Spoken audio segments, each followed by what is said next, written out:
Kinagat ng ahas ang inahin at habang sinusunog ng lason ng kanyang katawan, humingi siya ng kanlungan sa kanilang manukan.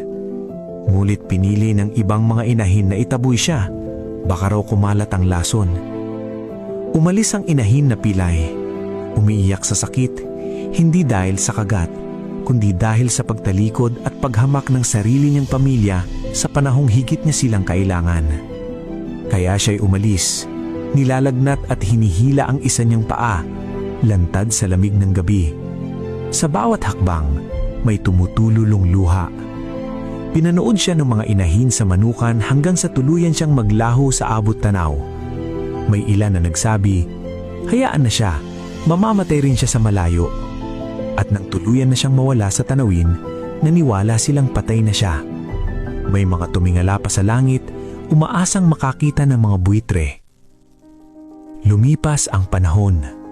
Pagkaraan ng matagal, dumating ang isang hummingbird sa manukan at nagsabi, buhay ang inyong kapatid.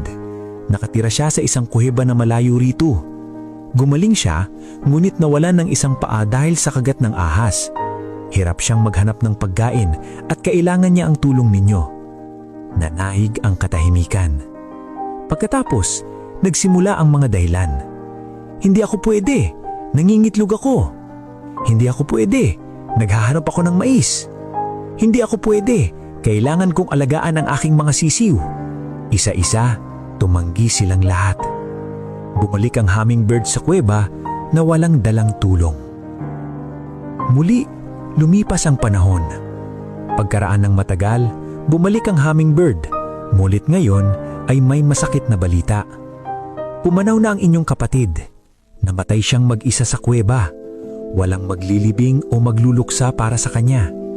Sa sandaling iyon, bumigat ang damdamin ng lahat. Isang malalim na panaghoy ang umalingaw-ngaw sa manukan. Tumigil ang mga nangingitlog. Iniwan ng mga naghahanap ng mais ang kanilang mga butil. Maging ang mga nag-aalaga ng sisiw ay sandaling nakalimot. Mas masakit pa sa anumang lason ang pagsisisi. Bakit hindi tayo pumunta noon? Tanong nila sa sarili. At kahit hindi nasukatin ng layo o pagod, sabay-sabay silang naglakbay patungo sa kuweba, umiiyak at nagluluksa. Ngayon ay may dahilan na silang puntahan siya, ngunit huli na ang lahat. Pagdating nila sa kuweba, wala na roon ang inahin.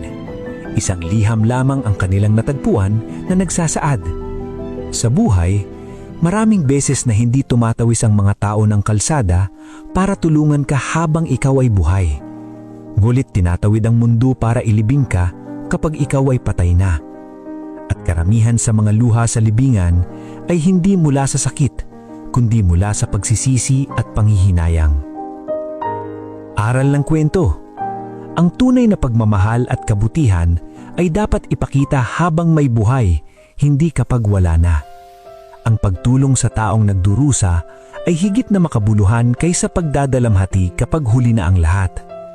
Mabigat ang pasaning dulot ng pagsisisi, ngunit ang habag sa tamang sandali ay kayang magpagaan ng puso magpakailanman.